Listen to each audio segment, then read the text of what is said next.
better in our small way the educational part in this area and this society.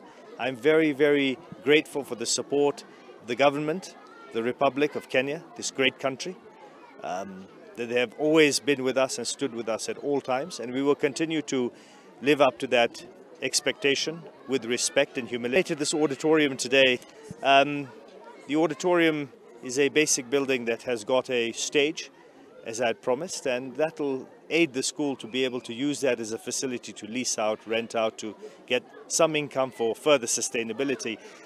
Today also we decided that we'd like to donate a kitchen. He's going to start this work, and once we finish this, I've got ideas for other schools in the area. So a lot is to be done. We've just started. This is the first step, one of many. So God give us strength, courage, wisdom and energy to be able to continue this work.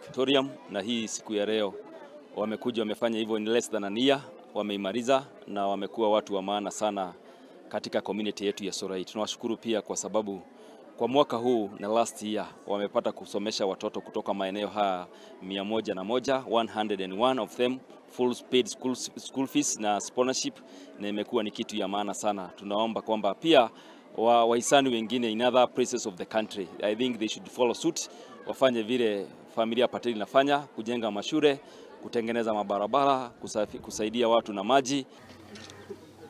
There we go.